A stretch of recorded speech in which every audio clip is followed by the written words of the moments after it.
अब हम लोग एनसीईआरटी की एक्सरसाइज डिस्कस करेंगे, जिसमें हम स्टार्ट कर रहे हैं सबसे पहले क्वेश्चन से, दैट इज़ क्वेश्चन नंबर 10.1। इस क्वेश्चन में पूछा गया है कि जो अल्कली मेटल्स होते हैं उनकी कॉमन फिजिकल और केमिकल जो प्रॉपर्टीज़ होती हैं, फीचर्स हैं, उनको डिस्कस करना है। तो अल्कली मेटल्स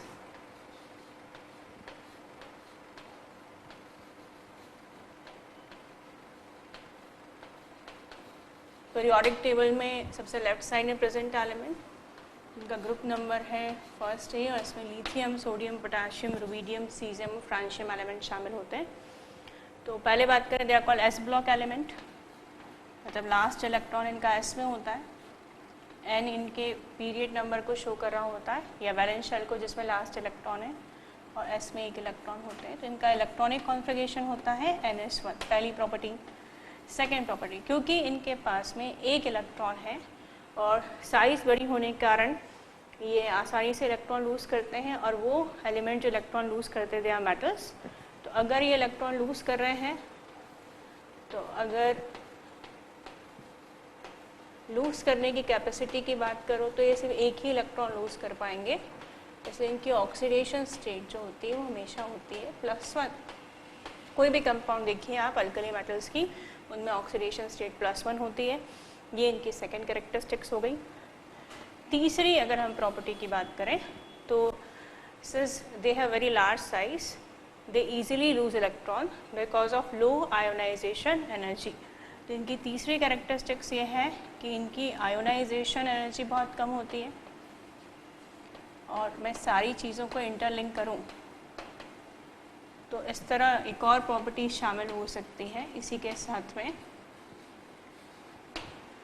कि साइज़ बड़ी है, इसके कारण आयोनाइजेशन एनर्जी कम है, इसके कारण ये वैलेंस शेल में प्रेजेंट आसानी से एक इलेक्ट्रॉन लूज़ कर सकते हो। क्योंकि ये इलेक्ट्रॉन लूज़ कर रहे हैं, दे ऑल आर मेटल्स। सब दे रहे हैं electron, they are electropositive and they are metals.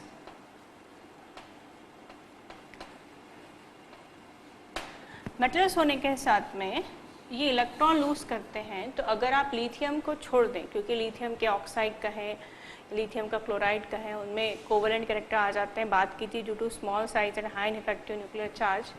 तो यदि हम कहें एक्सेप्ट लिथियम, जिसमें उसकी छोटी साइज और हाई न्यूक्लियर चार्ज के कारण हमने कहा था वो कोवेलेंट बॉन्ड बनाता, तो एक्सेप्ट लिथियम,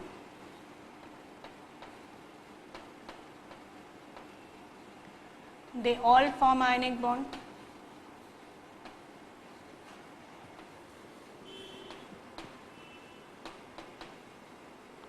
और आयनिक बॉन्ड होने के कारण वाटर में ये आसानी से डिज़ोल्व हो जाएंगे, और वाटर में जब ये आसानी से डिज़ोल्व हो जाएंगे तो डिज़ोल्व होके बनाएंगे पॉजिटिव और नेगेटिव आयन। तो ये जो पॉजिटिव और नेगेटिव आयन्स हैं, अगर उनके आयनिक सॉल्यूशन को मैं इलेक्ट्रोलाइज करूँ, सारी प्रॉपर्टी एक दूसरे से इंटरलिंक्ड है। को मेटल होने के कारण नॉन मेटल से रिएक्ट करके आयनिक बॉन्ड बनाएंगे, आयनिक बॉन्ड आसानी से इलेक्ट्रोलाइज्ड हो जाएगा, और आयनिक सॉल्यूशन इफ इलेक्ट्रोलाइज्ड तो इन पे पॉजिटिव चार्ज है, इसलिए नेगेटिवली चार्ज कैथोड पे जाके डिपॉजिट हो जाएंगे। इफ इलेक्ट्रोलाइज्ड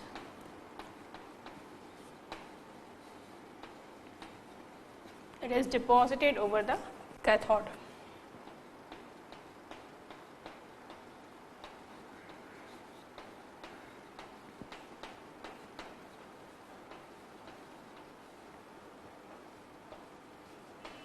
और अगली प्रॉपर्टी की बात करें, मेटल होने के कारण आसानी से इलेक्ट्रॉन लूज करने के कारण they are highly negative, they are highly reactive.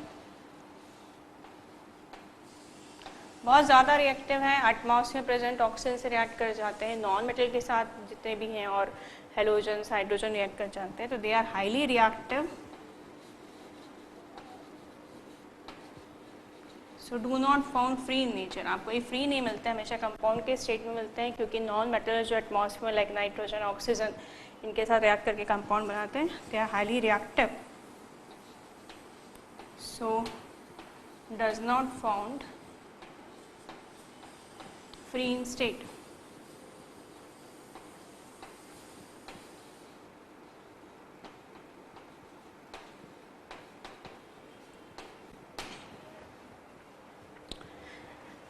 इसके अलावा हम बात कर चुके हैं कि ये फ्लेम कलर शो करते हैं कि साइज़ बड़ी होने के कारण जो विजिबल लाइट है फ्लेम में ले जाने पर जो विजिबल लाइट के रेडिएशन से उसे आसानी से इलेक्ट्रॉन को एक्साइट करके कलर्स दिखाते हैं, तो दे show flame colour.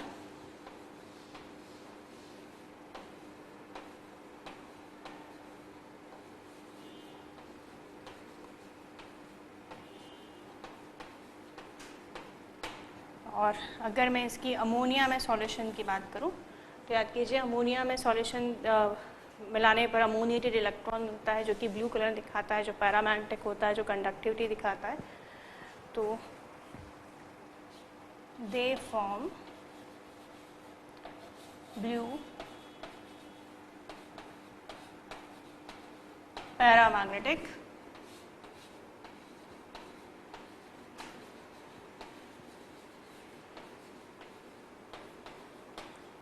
and conducting solution.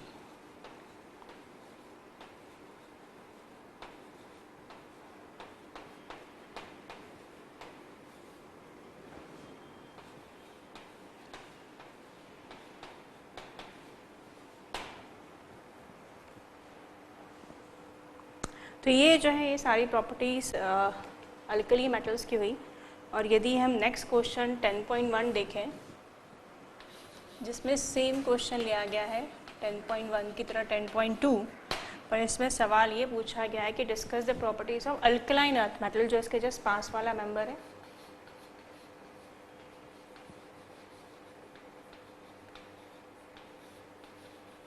Alkaline earth metal जिसका ग्रुप नंबर है 2A और इसमें beryllium, magnesium, calcium, strontium, barium, radium element शामिल है। और अगर हम ये पॉइंट्स डिस्कस कर चुके हैं और ये भी एस ब्लॉक है जिसकी हम बात करने वाले हैं, एस ब्लॉक है। कुछ वेरिएशंस के साथ में हम इसकी प्रॉपर्टी इसी के कंपैरिजन में डिस्कस करते हैं, जिससे आप लोगों को याद भी रखना पड़ेगा, लिए आसान हो जाएगा और समझ में जल्दी जाएगी। जैसे ये भी एस ब्लॉक एलिमेंट है तो इनके पास भी लास्ट इलेक्ट्रॉन एस में होता है, पर एस में वहाँ एक भरने के बाद इसके पास एक इलेक्ट्रॉन और आता है, इसलिए हो जाता है S2। तो इसका इलेक्ट्रॉनिक कॉन्फ़िगरेशन हो गया NS2। सेकेंड, जिस तरह यहाँ पर उसके आउटर मोस्ट शेल में एक इलेक्ट्रॉन होने के कारण वो +1 ऑक्सीडेशन स्टेट दिखा रहा था, उसी तरह यदि अल्कलाइन अर्थ मेटल की बात की जाए तो वो दिखाएगा ऑक्सीडेशन स्टेट +2, क्योंकि इसकी वैलेंस शेल में 2 इलेक्ट्रॉन है। मेटल होने के कारण ये आसानी से इलेक्ट्रॉन लूज कर रहा है। और मेटल क्यों है ये? क्योंकि इनकी साइज़ बहुत बड़ी है। हमने बात की है कि एस ब्लॉक एलिमेंट्स में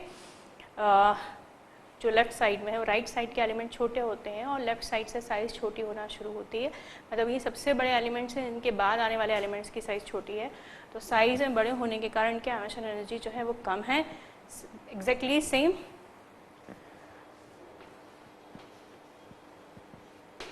इसलिए लिख रही हूँ कि जो पॉइंट हमने वहाँ डिस्कस किया वही यहाँ पर होगा। पर याद रखिएगा राइट में जाने पर साइज़ थोड़ी छोटी होती है, तो हमें ये भी याद रखना है कि अल्कली कंपेयर में इनकी साइज़ छोटी होगी क्योंकि राइट साइड में।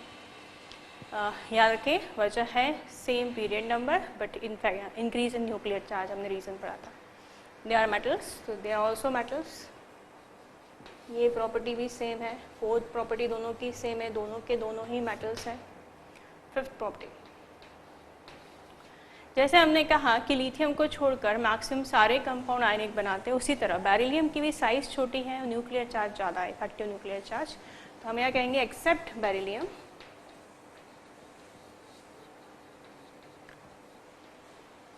और याद कीजिए प्रॉपर्टी कुछ हद तक मैग्नीशियम भी दिखाते हैं यहाँ पर मेनली जिक्र बेरिलियम का होता है क्योंकि सबसे मैक्सिमम कोवलेंट कंपाउंड वही बनाता है। लाइक बेरिलियम ऑक्साइड याद कीजिए। Other compound form ionic bond, other elements इस फैमिली की बात करें फॉर्म आयनिक बॉन्ड।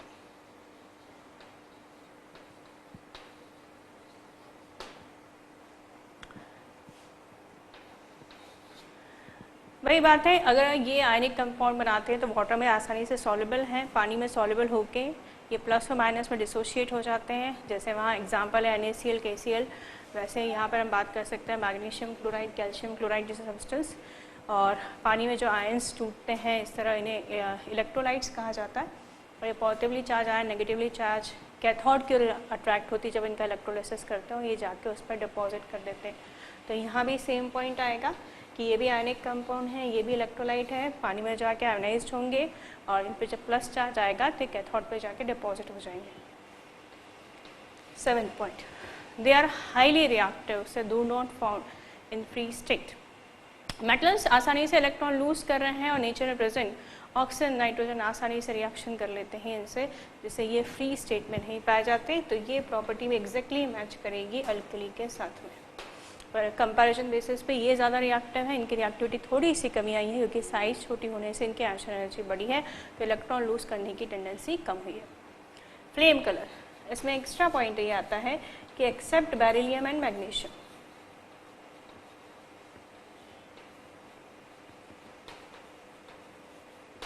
बेरिलियम और मैग्नीशियम को छोड़ दें, अदर एलिमेंट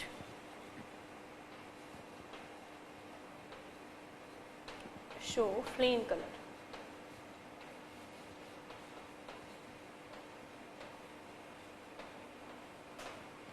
बेरिलियम मैग्नीशियम को छोड़ दें तो बाकी जो है वो फ्लेम कलर दिखाते हैं। ये 8th पॉइंट हो गया। 9th पॉइंट की बात करें तो they form blue paramagnetic and conducting solution in ammonia. तो ये पॉइंट भी सेम है, ये भी ऐसा ही प्रॉपर्टी शो करते हैं। इन्हें भी अमोनिया में डिसॉल्व करने पर ये इलेक्ट्रॉन लूज करते हैं। याद रखिएगा, इट्स इंपॉर्टेंट पॉइंट, ये अमोनिएटेड इलेक्ट्रॉन बनाते हैं और ये जो अमोनिएटेड इलेक्ट्रॉन होते हैं उन्हीं का ये सारी प्रॉपर्टी आती है। तो आप कंपैरिजन बेसिस पे थोड़े चेंजेस के साथ में दोनों ही क्वेश्चंस को सॉल्व कर सकते हैं। मेरा अगला क्वेश्चन है 10.3, जो इस पॉइंट से रिलेटेड है कि अभी हमने कहा था कि अल्कली मेटल्स नेचर में फ्री स्टेट में नहीं मिलते, हमेशा कंबाइंड स्टेट में मिलते हैं। रीज़न आप समझिएगा कि साइज़ में काफ़ी बड़े राइट साइड में होने के कारण, अगर मैं लिथियम का एग्जांपल लूँ तो 3 प्रोटॉन कैरी कर रहा है, न्यूट्रॉन्स भी कैरी करता है, पर आउटर मोस्ट शेल में जो एक इलेक्ट्रॉन है वो दूर होने के कारण आसानी से निकाला जा सकता है। इसलिए जब ये नेचर में आते हैं तो ये इलेक्ट्रॉन देने को तैयार, atmosphere present non metallic gases electron लेने को तैयार, इसलिए उनके साथ में रिएक्ट करके ऑक्साइड्स, कार्बोनेट्स, नाइट्रेट, सल्फेट इस तरह के अलग अलग फॉर्म में पाए जाते हैं। तो because of the large size, low ion energy and high reactivity, they do not found free in state. Now we are moving to question number 10.4. 10.4 में सोडियम परऑक्साइड में सोडियम की ऑक्सीडेशन स्टेट पूछी गई है। वैसे तो अभी हम बात कर चुके हैं कि सोडियम के पास आउटर मोस्ट शेल में एक ही इलेक्ट्रॉन है तो वो सिर्फ +1 ऑक्सीडेशन स्टेट शो कर सकता है, पर यदि मैं इसकी बात करूं तो इस परऑक्साइड में ऑक्सीजन जो है परऑक्साइड लिंकेज कैरी कर रहा होता है और आप रेडॉक्स रिएक्शन में डिटेल में पढ़ सकते हैं। इसमें एक ऑक्सीजन की ऑक्सीडेशन स्टेट -1 होती है। तो अगर हम फॉर्मूला लगाएं Na2O2 जिसमें आप पढ़ते हैं कि जो बेस वैल्यू मल्टीप्लिकेशन में जाएगी, मुझे सोडियम की ऑक्सीडेशन स्टेट निकालनी तो वो +1 हो गया, या बेस वैल्यू अगर मल्टीप्लिकेशन में गई और एक ऑक्सीजन की होती है -1, परऑक्साइड लिंकेज में याद रखिएगा ऑक्सीजन की ऑक्सीडेशन स्टेट होती है -1, तो ये हो गया 2x, ये हो गया +2 और आप सॉल्व करेंगे तो आपका x का आंसर आएगा +1। इसका मतलब सोडियम परऑक्साइड में सोडियम की ऑक्सीडेशन स्टेट होती है +1।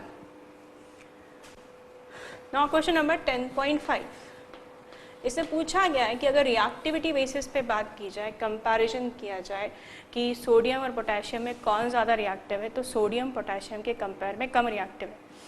अगर आप रिएक्टिविटी क्लियरली समझते हैं तो रिएक्टिविटी का मतलब है कौन कितनी तेज़ी से रिएक्शन करेगा। सिंस दे आर मेटल, इनको इलेक्ट्रॉन लूज करना पड़ेगा। तो अगर ये कहा जा रहा है कि सोडियम कम रिएक्टिव है पोटेशियम से, इसका मतलब सोडियम के इलेक्ट्रॉन देने की स्पीड पोटेशियम से कम होगी। इसे आसानी से समझा जा सकता है कि अगर आप पोजीशन वाइज देखें तो ऐसा होता है lithium, sodium, than potassium. Sodium के नीचे पोटेशियम आता है, मतलब सोडियम के कंपेयर में पोटेशियम की साइज़ बड़ी है। और हम ये बात बार बार डिस्कस कर चुके हैं कि अगर मैं एक ही के अंदर कंपेयर करूं, दोनों ही रखे हैं एक ही में, तो ये अगर सोडियम के इलेक्ट्रॉन की पोजीशन है तो ये हुई पोटेशियम के इलेक्ट्रॉन की पोजीशन, और न्यूक्लियस के पास सोडियम का इलेक्ट्रॉन ज़्यादा है, मतलब ये स्ट्रांगली बॉन्डेड होगा, कंपैरेटिवली ये लूजली बॉन्डेड है। लूजली बॉन्डेड होने से कम आयोनाइजेशन एनर्जी देकर भी ये आसानी से बाहर निकल सकता है, और क्योंकि ये जल्दी बाहर निकल रहा है, ये जल्दी रिएक्शन शो करेगा, तो due to large size and low ion energy in compared to sodium. Potassium is more reactive than sodium. Now question number 10.6. इसमें अगेन अल्कली और अल्कलाइन अर्थ मेटल का कंपैरिजन है अलग अलग बेसिस पे. तो चलिए हम सबसे पहले बात करते हैं in terms of ionisation energy. दोनों में कॉमन फीचर्स की बात करें, दोनों ही साइज में बड़े हैं, लेफ्ट साइड में होने का दोनों की आयोनाइजेशन एनर्जी कम है. मगर यदि मैं आपको लिथियम का कंपैरिजन बेरिलियम के साथ करके दिखाऊं तो लिथियम के पास जहां 3 प्रोटॉन है वहां बेरिलियम के पास 4 प्रोटॉन है. मतलब इसके न्यूक्लियस में अट्रैक्शन कैपेसिटी ज़्यादा है. इसका इलेक्ट्रॉनिक कॉन्फ़िगरेशन अरेंज करें तो वह है 2 और 1, और इसका इलेक्ट्रॉनिक कॉन्फ़िगरेशन अरेंज करें तो वह है 2 और 2, और यहाँ एस का ऑक्टेट कंप्लीट है. और आयन एनर्जी जहाँ साइज पे डिपेंड करती है वो ऑक्टेट पे भी डिपेंड करती है. आप अच्छे से जानते हैं कि अगर ऑक्टेट कंप्लीट है, वो स्टेबल है, तो उससे इलेक्ट्रॉन निकालना इतना आसान नहीं होता. इसका मतलब यदि मैं पहला इलेक्ट्रॉन यहाँ से निकालूँ तो इससे आसानी से निकलेगा. पहली वजह इसका ऑक्टेट कंप्लीट नहीं है. दूसरी वजह अगर ये एक इलेक्ट्रॉन लूज़ करेगा तो इसके पास 2 ही इलेक्ट्रॉन रह जाएंगे और इसका इलेक्ट्रॉनिक कॉन्फ़िगरेशन एक नोबल गैस हीलियम के बराबर हो जाएगा. तो इसे एक इलेक्ट्रॉन देने में बेनिफिट है. तो मान लिया मैंने इसको एक इलेक्ट्रॉन निकाल के बना दिया लिथियम +1, और उसमें जो मुझे एनर्जी लगी वो लगी फर्स्ट आयन एनर्जी. मैंने इसमें से एक इलेक्ट्रॉन निकाला इस तरह और मैंने बना दिया लिथियम +1. वैसे यहाँ से भी एक इलेक्ट्रॉन निकाला और इसे बना दिया बेरिलियम +1. अब अगर इलेक्ट्रॉनिक कॉन्फ़िगरेशन कंपेयर करें तो इसका हो रहा है 2 और इसका हो रहा है 2 और 1. ये पहले अनस्टेबल था पर हीलियम का कॉन्फ़िगरेशन मिलने से ये स्टेबल हुआ, क्योंकि इसे इलेक्ट्रॉन देने में बेनिफिट है, ये आसानी से इलेक्ट्रॉन निकालेगा. इसलिए जो आयोनाइजेशन एनर्जी लगेगी फर्स्ट इलेक्ट्रॉन की वो यहाँ पे ये E+, और इसमें जो लगी that is also called first electron निकालने के लिए जो एनर्जी लगती है उसे कहते हैं फर्स्ट आयन एनर्जी. तो इसे इलेक्ट्रॉन निकालने के बाद बेनिफिट है, इसलिए आसानी से इलेक्ट्रॉन देगा. पर ये इसे इलेक्ट्रॉन निकालते ही अनस्टेबल हो गया, इसलिए मुश्किल से इलेक्ट्रॉन देगा. इसका ये मतलब इसने आसानी से इलेक्ट्रॉन दिया, इसका मतलब ये कि जो फर्स्ट आयोनाइजेशन एनर्जी है लिथियम की वो कम होगी क्योंकि उसने आसानी से दिया है, जबकि जो बेरिलियम की फर्स्ट आयोनाइजेशन एनर्जी है वो ज़्यादा होगी क्योंकि उसे इलेक्ट्रॉन देने में बेनिफिट नहीं है, इसलिए वो आसानी से इलेक्ट्रॉन नहीं देगा.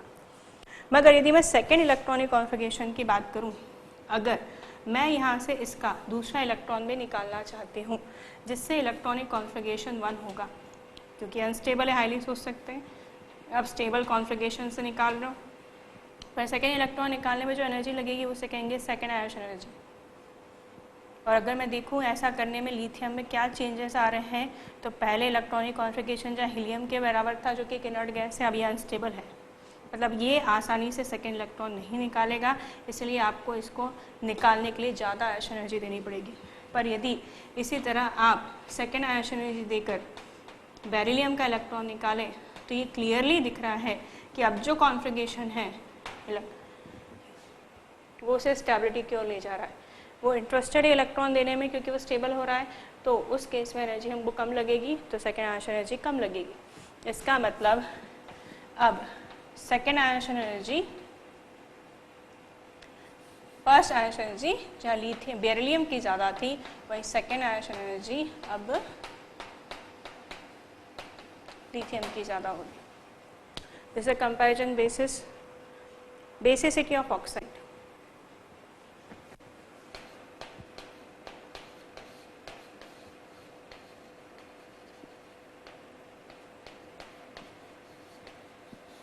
इन्हीं के 2 मेंबर लेके हम कंपेयर करते हैं. मान लिया मैंने यहाँ इसका मेंबर ले लिया सोडियम ऑक्साइड अल्कली फैमिली का, और कंपेयर करने के लिए मैंने यहाँ ले लिया मैग्नीशियम ऑक्साइड. देखिएगा आप दोनों ही मेटल हैं और मेटल के ऑक्साइड बेसिक होते हैं. बेसिक ऑक्साइड्स को यदि आप वाटर में डिसॉल्व करो तो बेस बनता है, ये भी बेस बना रहा है. और इसी तरह यदि मैं इसे भी वाटर में डिसॉल्व करूं तो ये भी बेस बनाएगा. तो दोनों के ही ऑक्साइड्स बेसिक नेचर के हैं. मगर यदि आप ऑक्सीडेशन स्टेट के बेसिस पे कंपेयर करें तो यहाँ जहाँ सोडियम के ऑक्सीडेशन स्टेट +1 है, यही मैग्नीशियम के ऑक्सीडेशन स्टेट +2 है। सोडियम के राइट साइड में है मैग्नीशियम, राइट साइड वाला एलिमेंट कंपैरेटिवली साइज में छोटा होता है, तो साइज छोटी हो गई। हायर ऑक्सीडेशन स्टेट शो कर रही है कि इसके पास ज़्यादा एक्स्ट्रा प्रोटॉन है, मतलब इफेक्टिव न्यूक्लियर चार्ज बढ़ गया, जिसकी वजह से यहाँ होगा पोलराइजेशन। ऑक्सीजन के जो इलेक्ट्रॉन क्लाउड है पोलराइज हो जाएंगे। और याद रखिएगा पोलराइजेशन कोवेलेंट कैरेक्टर बढ़ाता है, कोवेलेंट कैरेक्टर बढ़ेगा तो बेसिसिटी कम होगी। इसका मतलब ये कि सोडियम या अल्कली मेटल के ऑक्साइड के कंपेयर में अल्कलाइन अर्थ मेटल के ऑक्साइड कम बेसिक होते हैं। वजह क्लियर, साइज छोटी है, ऑक्सीडेशन स्टेट ज़्यादा है, इफेक्टिव न्यूक्लियर चार्ज, ऑक्सीजन के और इलेक्ट्रॉन क्लाउड पोलराइजेशन होने से कोवेलेंट कैरेक्टर आएगा और कोवेलेंट कैरेक्टर जो है वो बेसिसिटी कम करता है। थर्ड पॉइंट जिसके बेसिस पर हमें इसे कंपेयर करना है वो है सॉल्युबिलिटी ऑफ हाइड्रोक्साइड। अगेन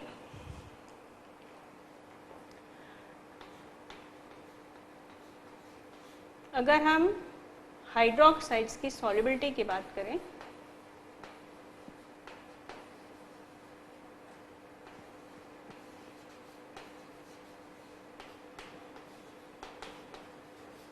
तो अगेन अगर मैं NaOH को कंपेयर करूं इसके ही पास वाले अल्कलाइन अर्थ मेटल के मेंबर मैग्नीशियम हाइड्रोक्साइड के साथ में, तो सॉल्युबिलिटी यदि नहीं बोली जा रही तो पानी में डिस्कस की जा रही, कौन पानी में ज़्यादा सॉल्युबल है। केमिकल बॉन्डिंग में हम बहुत बेसिक चीज़ पढ़ते हैं, लाइक डिसॉल्व लाइक, क्योंकि पानी पोलर नेचर का होता है इसलिए वो अपने में पोलर चीज़ें आसानी से डिसॉल्व कर लेता है। Polarity means plus minus create होते हैं आयनिक में। अभी हमें डिस्कस किया कि NaOH में ऑक्सीडेशन स्टेट कम होने से और साइज़ बड़ी होने से इसमें आयनिक कैरेक्टर ज़्यादा है, इसमें ऑक्सीडेशन स्टेट ज़्यादा होने से और साइज़ छोटी होने से कोवेलेंट कैरेक्टर ज़्यादा है। तो क्योंकि ये ज़्यादा आयनिक है अल्कलाइन अर्थ मेटल के हाइड्रोक्साइड के कंपेयर में, इसलिए इनके जो बेस हैं वो ज़्यादा बेसिक होंगे अल्कलाइन अर्थ मेटल के कंपेयर में। इन जनरल बात करूँ दोनों में कॉमन फीचर ये है कि डाउन द ग्रुप जाने में दोनों में ही आयनिक कैरेक्टर बढ़ता है, क्योंकि साइज़ बढ़ने के साथ पोलराइजेशन कम होता है, कोवेलेंट कैरेक्टर कम होता है, जिससे बेसिसिटी बढ़ती है। मगर यदि कंपेयर किया जाए, डिफरेंस क्रिएट किया जाए, तो कम पोलराइजेशन के कारण अल्कली के हाइड्रोक्साइड ज़्यादा बेसिक हैं, इसलिए वो वाटर में ज़्यादा सॉल्युबल है। क्वेश्चन नंबर 10.7, इसमें मैं एक्सप्लेन करने का है लिथियम के डायगोनल रिलेशनशिप में मैग्नीशियम के साथ में। जहाँ फर्स्ट ए फैमिली का पहला अल्कली मेटल लिथियम है, वहीं सेकेंड ई फैमिली में लिथियम के पीरियड में होता है बेरिलियम और उसका नेक्स्ट एलिमेंट होता है मैग्नीशियम। ये दोनों अलग अलग फैमिली के मेंबर्स होने के बाद भी ये देखा जाता है कि इनकी प्रॉपर्टीज सेम होती है, जिससे कहते हैं डायगोनल रिलेशनशिप, जिसमें हमें ये बताना है कि डायगोनल रिलेशनशिप किस बेसिस पे, मतलब कौन सी प्रॉपर्टी है जो दोनों की मैच करती है। ये मैं आपको बताऊं उससे पहले बताऊं, डायगोनल रिलेशनशिप उनकी सेम होती है जिनकी पोलराइजिंग पावर सेम होती है। और पोलराइजिंग पावर दो चीज़ के रेशो से निकाली जाती है। पहला आयनिक रेडियस अपॉन आयनिक चार्ज।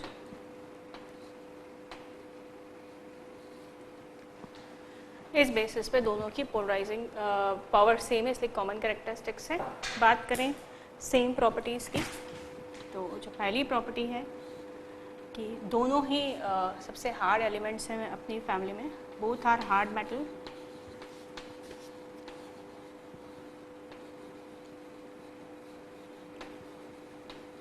हार्ड मेटल होने के कारण high melting and boiling point,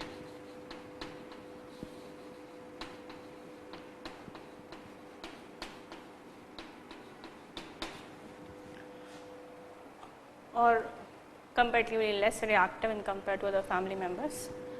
Second, अगर एटमॉस्फेरिक रिएक्शन के बेसिस से बात की जाए तो अब याद कीजिएगा अल्कली मेटल्स में हमने कहा था कि अलग अलग एलिमेंट्स अपनी साइज बेसिस पे अलग अलग तरह के ऑक्सीजन से रिएक्शन करके कंपाउंड करते हैं, like lithium form oxide, sodium form peroxide and remaining member superoxide. तो both lithium and magnesium form oxide, दोनों ही ऑक्साइड बनाते हैं, दोनों ना परऑक्साइड बनाते हैं ना super oxide, both form oxide with oxygen. उसी तरह हमने बात की थी कि लिथियम अपनी फैमिली में अकेला है जो नाइट्रोजन के साथ सीधे रिएक्शन करके नाइट्राइट बनाता है, तो उसी तरह मैग्नीशियम भी सीधे नाइट्रोजन से रिएक्ट करके नाइट्राइट बना सकता है, तो both form nitrite.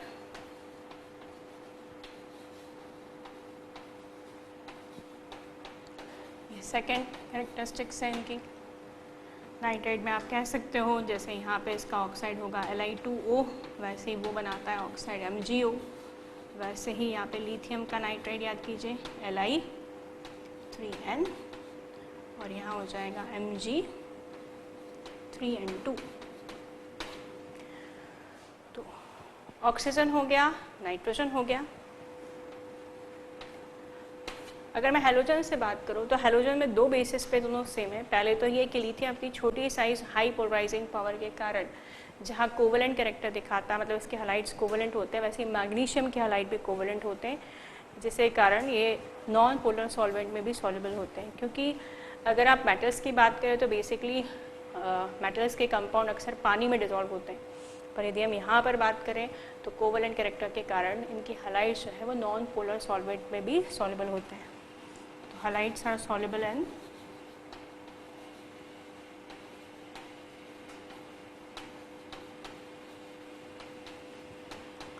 Non polar solvent.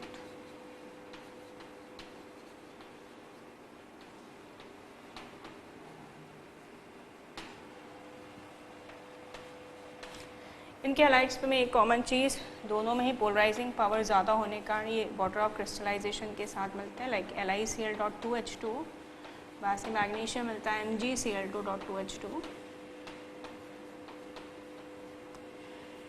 6H2, 6 और जनरली 8 वाटर मॉलिक्यूल्स होते हैं।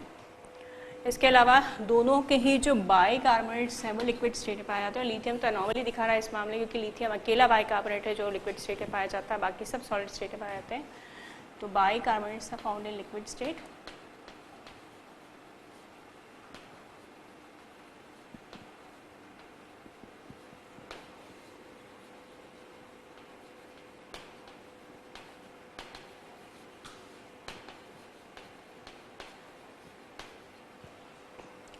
बाइकार्बोनेट कार्बोनेट की बात करें, दोनों के कार्बोनेट थर्मली अनस्टेबल है और गर्म करने पे टूट के ऑक्साइड्स बनाते हैं। Carbonates are thermally unstable. Even carbonates में साथ में शामिल करना चाहते हैं इन सल्फेट्स और हाइड्रोक्साइड्स, इनके दोनों के ही अनस्टेबल होते हैं, टूट जाते हैं।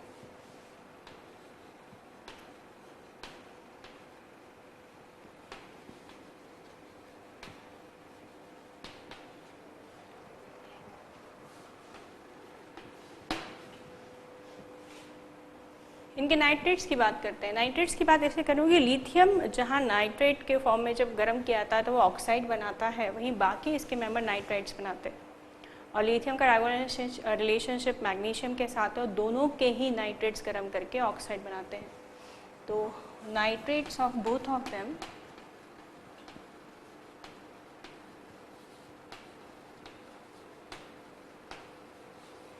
ऑन हीटिंग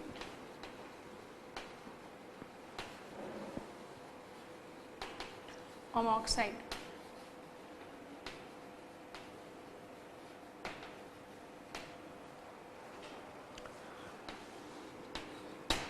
और ये जो मेटल्स होते हैं जब इन्हें एसिटिलीन के साथ रिएक्शन करें तो थोड़ा ये पार्ट ऑर्गेनिक केमिस्ट्री का होता है कि acetylene basically CH triple bond CH या ऐसे अल्काइन जिनके पास टर्मिनल CH बॉन्ड होता है वो बेसिक एलिमेंट मेटल के साथ रिएक्ट करके हाइड्रोजन गैस रिलीज करते हैं, मगर लिथियम और मैग्नीशियम दोनों ही रिएक्शन नहीं दिखाते हैं। जहाँ लिथियम के बाकी फैमिली मेम्बर रिएक्शन दिखाते हैं, तो lithium and magnesium both do not react with acetylene to form acetylides, दोनों ही रिएक्शन नहीं करते।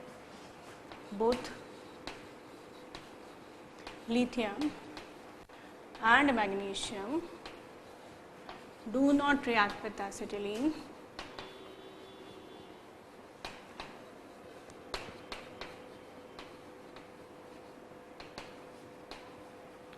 to form acetylite.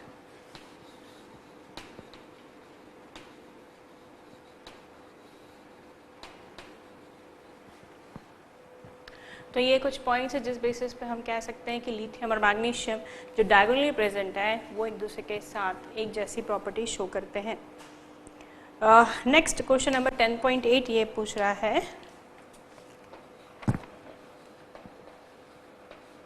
ये मेटलर्जी के रिस्पेक्ट में है कि जो अल्कली के कंपाउंड्स होते हैं और जो अल्कलाइन के कंपाउंड्स होते हैं, जैसे कि एग्जांपल ले लेते हैं, मान लिया NaCl है और मैग्नीशियम क्लोराइड है, उससे अगर मुझे सोडियम और मैग्नीशियम चाहिए तो मेटलर्जी में इस तरह कोक जैसे सब्सटेंस यूज़ करके रिड्यूसिंग एजेंट्स के द्वारा उन्हें मिल जाता है, ऐसा इनमें क्यों नहीं होता? तो लिथियम एंड मैग्नीशियम्स और the alkali and alkaline earth metals are the strongest reducing agents in all the periodic table. ये वो हैं जिनमें इलेक्ट्रॉन देने की कैपेसिटी सबसे ज़्यादा है। और यदि आप सोडियम आयन से सोडियम बना रहे हैं या मैग्नीशियम आयन से मैग्नीशियम बना रहे हो, जिन्होंने बहुत आसानी से आपको इलेक्ट्रॉन दे दिया, आप उसे न्यूट्रल करने के लिए उन्हें दोबारा इलेक्ट्रॉन देना चाहते हैं, तो जिन्होंने आसानी से इलेक्ट्रॉन दिया वो आसानी से इलेक्ट्रॉन एक्सेप्ट नहीं करेंगे, इसलिए नॉर्मल मेथड के थ्रू इनका रिडक्शन पॉसिबल नहीं होता और हम उन्हें न्यूट्रल स्टेट में गेन नहीं कर सकते। हम इसे सिर्फ इलेक्ट्रोलिसिस मेथड में ही इलेक्ट्रिसिटी को पास करके कैथोड पर ही डिपॉजिट कर सकते हैं। तो because they are strong reducing agent, we can not obtain them by simple reduction process because they are strong reducing agents. इसलिए इनको आसानी से इलेक्ट्रॉन नहीं दिया जा सकता, ऐसा नहीं है, पर इनको आसानी से नहीं दे सकता। 10.9 क्वेश्चन, इसमें दो एलिमेंट्स का जिक्र है, पोटेशियम और सीजियम को, जिसे फोटो इलेक्ट्रिक सेल में यूज़ करते हैं, और लिथियम को क्यों नहीं करते? फोटो इलेक्ट्रिक सेल्स होते हैं ऐसे सेल जो अपने इलेक्ट्रॉन्स को सनलाइट की एनर्जी में भी लूज़ कर सके। आप जानते हैं मौसम के अकॉर्डिंगली सनलाइट की जो एनर्जी है उसकी वैल्यू एटमॉस्फेयर में वेरिएट करती है। गर्मी में चाहे ये वैल्यू बहुत ज़्यादा होगी, वहीं ठंड और बरसात के मौसम में बहुत कम होगी। और फोटो इलेक्ट्रिक सेल्स ऐसे होते हैं, वोल्टेक सेल, जो कि हर मौसम में प्रॉपरली काम करते हैं। मतलब ये है कि उनमें इतनी एफिशिएंसी होनी चाहिए या उनकी एनर्जी रिक्वायरमेंट इतनी कम होनी चाहिए कि कम से कम सनलाइट की एनर्जी में भी वो आसानी से इलेक्ट्रॉन लूज़ कर चुकें। जहाँ पोटेशियम और सीजियम बहुत बड़े साइज़ के एलिमेंट हैं, जहाँ उनका इलेक्ट्रॉन न्यूक्लियर चार्ज से बहुत दूर है, उनके लिए आसान है कम एनर्जी में इलेक्ट्रॉन लूज़ करना। पर लिथियम की छोटी साइज के कारण उसके इलेक्ट्रॉन आसानी से नहीं निकल सकते सन एनर्जी के प्रेजेंस में, इसलिए उसे फोटोवोल्टिक सेल में यूज़ नहीं कर सकते। तो हम लिथियम की जगह सोडियम पोटेशियम क्यों यूज़ करें? ड्यू टू बिग साइज या ड्यू टू लार्ज साइज, इसलिए इसे यूज़ किया जा सकता है।